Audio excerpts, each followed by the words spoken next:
Selamat malam Ibu Heli dan teman-teman sekalian. Kami dari kelompok 6 yang terdiri dari Anthony, Steven Jordan, dan saya sendiri Kevin. Perkenalkan kami untuk menyampaikan presentasi dengan judul Standar Akuntansi Keuangan Pemerintah di Indonesia. Pada kesempatan kali ini kami akan membahas mengenai hal-hal penting yang berkaitan dengan standar akuntansi yang menjadi pedoman dalam penyusunan laporan keuangan sektor publik di Indonesia.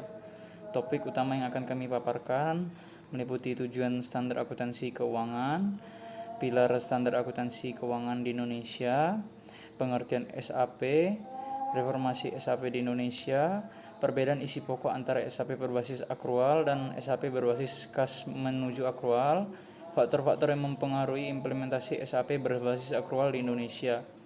Melalui pembahasan ini kami berharap kita semua dapat memahami bagaimana standar akuntansi pemerintahan berperan penting dalam mewujudkan tata kelola keuangan negara yang transparan, akuntabel, dan profesional.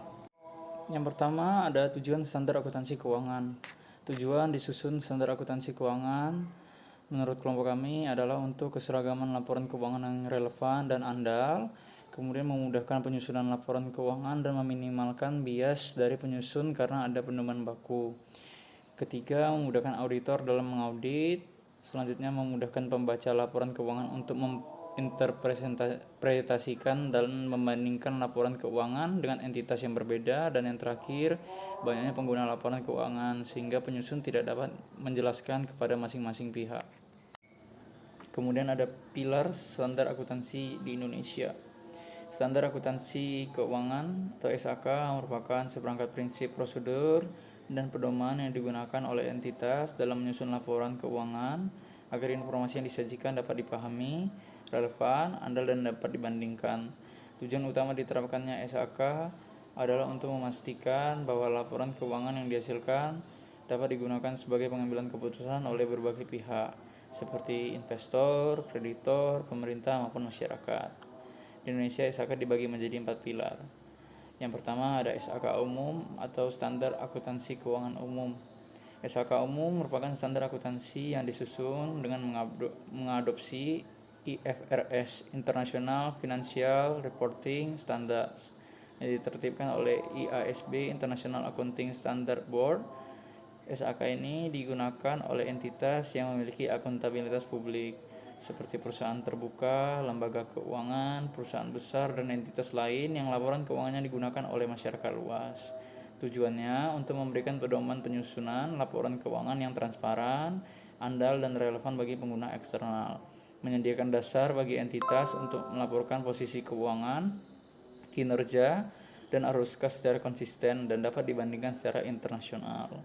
Ciri-ciri SAK umum mengandung penuh pada IFRS, kompleks dan detail karena ditujukan untuk entitas besar. Kemudian yang kedua ada SAK tetap, entitas tanpa akuntabilitas publik. SAK tetap ini ditujukan bagi entitas yang tidak memiliki akuntabilitas publik signifikan atau tidak menerbitkan laporan keuangan untuk umum, seperti perusahaan keluarga atau usaha menengah. Standar ini merupakan penyederhanaan dari SAK umum agar lebih mudah diterapkan oleh entitas berskala kecil hingga menengah. Tujuannya menyediakan standar pelaporan keuangan yang lebih sederhana dan tidak kompleks, namun tetap memberikan informasi yang relevan dan andal. Kemudian ada SAK MKM, entitas mikro, kecil, dan menengah. SAK MKM ini merupakan standar akuntansi yang lebih sederhana dibanding etap dan dibuat untuk memenuhi kebutuhan pelaporan keuangan entitas mikro, kecil, dan menengah atau UMKM. SAK ini dirancang agar mudah diterapkan oleh pelaku usaha kecil tanpa latar belakang akuntansi formal. Tujuannya untuk memudahkan UMKM dalam menyusun laporan keuangan yang sederhana, relevan, dan sesuai standar. Kemudian yang terakhir ada SAK Syariah, standar akuntansi syariah. Merupakan standar akuntansi yang mengatur pelaporan keuangan untuk entitas yang menjalankan transaksi berbasis prinsip syariah, baik lembaga keuangan maupun lembaga non-keuangan yang melakukan transaksi sesuai dengan prinsip-prinsip Islam. Tujuannya untuk menjamin agar pelaporan keuangan entitas syariah selaras dengan prinsip-prinsip syariah Islam seperti keadilan, kejujuran, dan larangan riba. Pengertian standar akuntansi atau SAP. Standar akuntansi pemerintah atau SAP merupakan prinsip-prinsip akuntansi yang diterapkan dalam penyusunan dan penyajian laporan keuangan pemerintah, baik di tingkat pusat maupun daerah. SAP menjadi pedoman resmi bagi instansi pemerintah dalam mengelola, mencatat, dan melaporkan seluruh aktivitas keuangan negara agar dapat disajikan secara transparan, akuntabel, dan dapat dipertanggungjawabkan kepada publik. SAP diatur dalam Peraturan Pemerintah Nomor 71 Tahun 2010 tentang Standar Akuntansi Pemerintahan. Dalam peraturan tersebut dijelaskan bahwa SAP disusun untuk menciptakan keseragaman dalam sistem pelaporan keuangan pemerintah, sehingga setiap lembaga negara memiliki format dan prinsip laporan yang sama serta dapat dibandingkan. Tujuannya untuk meningkatkan akuntabilitas dan transparansi keuangan pemerintah, menjamin keseragaman dan keterbandingan laporan keuangan, menyediakan informasi keuangan yang andal, meningkatkan kualitas tata kelola pemerintahan atau good governance, dan kemudian ada ruang lingkup SAP juga. Ruang lingkup SAP digunakan dalam menyusun laporan keuangan pada pemerintah pusat, pemerintah daerah, serta entitas lain yang dibiayai oleh APBN atau APBD.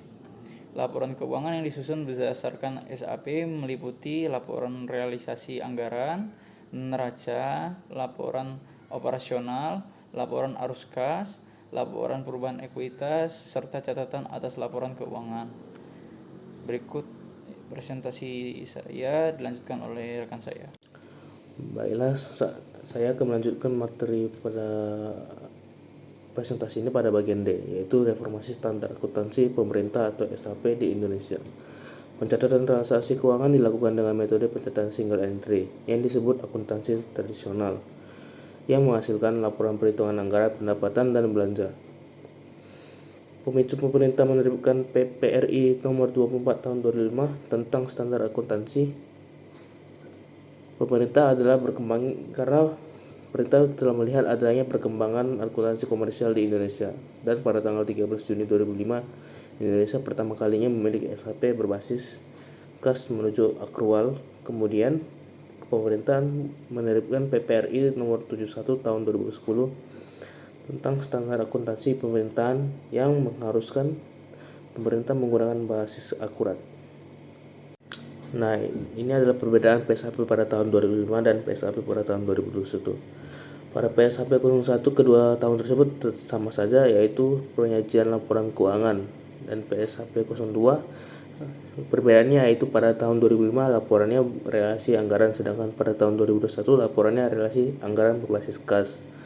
Dan dari PSAP 03 sampai dengan PSAP 08 sampai PSKP 09 keduanya itu tidak ada perbedaan, itu sama, yaitu berikut: laporan arus kas, catatan atas laporan keuangan, akuntansi persediaan, akuntansi investasi, akuntansi aset tetap, akuntansi konstruksi dalam pengerjaan, akuntansi kewajiban. Dan pada PSAP ke-10 yaitu memiliki perbedaan, yaitu pada tahun 2005 koreksi kesalahan perubahan kebijakan akuntansi dan peristiwa luar biasa, dan pada tahun 2001 koreksi kesalahan perubahan kebijakan akuntansi, perubahan estimasi akuntansi, dan operasi yang tidak dilanjutkan. Dan pada PSAP 11 keduanya itu sama, yaitu laporan keuangan konsolidasian. Dan pada PSAP 12 di tahun 2005 itu tidak ada, tapi pada tahun 2001 ada, yaitu laporan operasional. Dan PSAP 13 pada tahun 2005 tidak ada, pada tahun 2001 ada, yaitu akuntansi pelaporan keuangan badan layanan umum. PSAP 14 yaitu pada tahun 2001 saja yang ada, akuntansi aset tetap, akuntansi aset tak berwujud. Dan pada PSAP 15 itu tidak ada pada tahun 2005, tetapi ada pada tahun 2021 peristiwa setelah tanggal pelaporan. Dan pada PSAP ke-16 sih tidak ada pada tahun 2005, tetapi ada pada perjanjian komersial jasa dan pemberian konsesi pada tahun 2001. Dan pada PSAP ke-17 tidak ada pada tahun 2005, tetapi ada di PSAP 21, yaitu properti investasi. Dan selanjutnya yaitu perbedaan komponen-komponen laporan keuangan PP RI nomor 24 tahun 2005 dan PP RI nomor 71 tahun 2010. Komponen laporan keuangan PP RI nomor 24 tahun 2005 yaitu laporan realisasi anggaran, neraca, laporan arus kas, catatan atas laporan, itu saja. Kemudian pada komponen laporan keuangan PP RI nomor 71 tahun 2010 yaitu laporan realisasi anggaran atau LRA, laporan perubahan saldo anggaran lebih atau laporan perubahan SAL, neraca, laporan operasional atau LO, laporan arus kas atau LAK, laporan perubahan ekuitas atau LPE, dan terakhir yaitu catatan atas laporan keuangan CALK. Halo, perkenalkan nama saya Antoni Setiawan Salim. Pada saat ini saya akan menjelaskan mengenai perbedaan isi pokok SAP berbasis akrual dengan SAP yang berbasis kas menuju akrual. Pasal 12 dan Pasal 13 UU Nomor 1 Tahun 2004 yang sebagaimana diacu dalam Pasal 70 Ayat 2 yang mengatur bahwa pengakuan pendapatan dan belanja pada APBN atau APBD menggunakan basis kas. Namun, pada kenyataannya, praktik penganggaran dan pelaporan pelaksanaannya pada sebagian besar negara termasuk Indonesia menggunakan basis kas. Untuk itu, SAP menyusun SAP yang berbasis akrual namun mencakup SAP yang berbasis kas untuk pelaporan pelaksanaan anggaran atau budgetary reports sebagaimana yang dicantum pada PSAP 02 dan PSAP berbasis akrual untuk pelaporan finansial yang pada PSAP 12 memfasilitasi pencatatan pendapatan dan beban dengan berbasis akrual. Untuk laporan pelaksanaan anggaran yang berbasis kas terdiri dari laporan realisasi anggaran dan laporan perubahan saldo anggaran lebih atau bagi entitas pelaporan di pemerintahan pusat. Untuk laporan finansial yang berbasis akrual terdiri dari neraca, laporan operasional, laporan arus kas, dan laporan perubahan ekuitas. Perbedaan mendasar SAP berbasis kas menuju akrual dengan SAP yang berbasis akrual terletak pada PSAP 12 mengenai laporan operasional. Berikut perbandingan isi pokoknya. Pada aspek yang pertama, yaitu dasar pengakuan, SAP yang berbasis kas menuju akrual mengakui pendapatan dan belanja saat kas diterima atau dibayar. Sedangkan SAP yang berbasis akrual mengakui pendapatan dan beban saat hak atau kewajiban timbul, meskipun kas belum diterima atau dibayar. Untuk aspek yang kedua yaitu jenis laporan, yang dimana SAP berbasis kas menuju akrual hanya menyajikan laporan realisasi anggaran dan laporan arus kas, sedangkan SAP yang berbasis akrual menyajikan laporan operasional atau LO yang menggambarkan seluruh aktivitas ekonomi. Untuk isi pokok SAP 12 pada SAP yang berbasis kas menuju akrual belum berlaku secara penuh karena belum ada pengakuan pendapatan dan beban berbasis akrual, baru berbasis kas saja.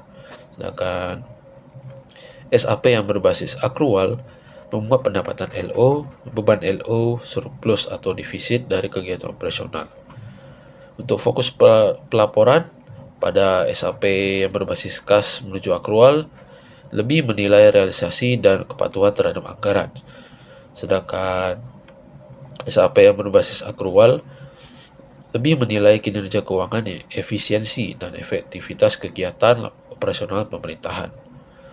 Untuk tujuan utamanya pada SAP berbasis kas menuju akrual lebih menunjukkan kemampuan pemerintah yang mengelola kas dan anggarannya. Sedangkan SAP yang berbasis akrual menunjukkan kinerja ekonomi pemerintah secara menyeluruh dan posisi keuangan yang sebenarnya.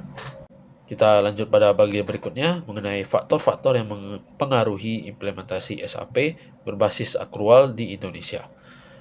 Variabel yang sering digunakan peneliti dalam mengetahui faktor-faktor yang mempengaruhi implementasi SAP berbasis akrual diantaranya. Yang pertama yaitu sumber daya manusia, yang dimana kemampuan, pengetahuan, dan keterampilan aparatur dalam memahami, mencatat, dan menyusun laporan keuangan berbasis akrual. SDM yang kompeten menjadi faktor kunci keberhasilan implementasi SAP akrual.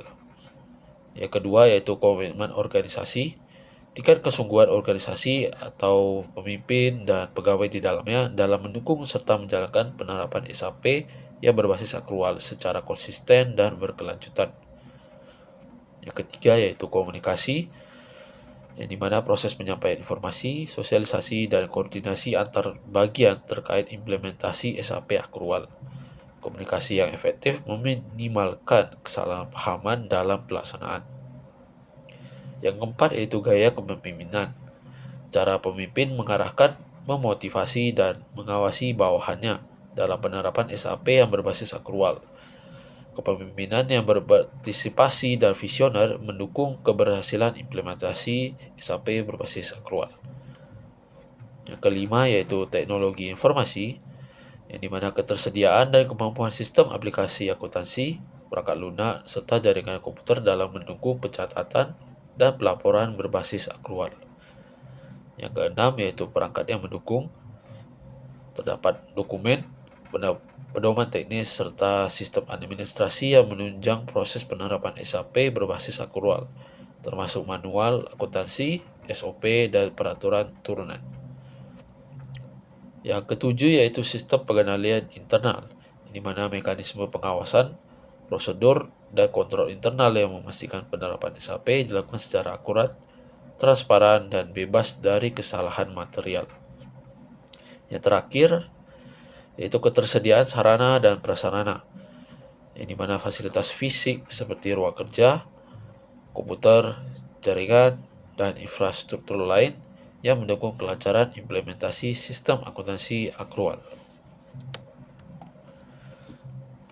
Dan dari beberapa sampel penelitian, variabel tertinggi yang dapat diambil menjadi peringkat pertama yang berpengaruh pada implementasi SAP yang berbasis akrual yaitu sumber daya manusia. Karena semakin tinggi tingkat kualitas sumber daya manusia dalam pemahaman standar akuntansi pemerintah berbasis akrual, maka semakin tinggi juga tingkat kesiapan penerapan SAP berbasis akrual. Pada peringkat kedua, yaitu jatuh pada komitmen organisasi.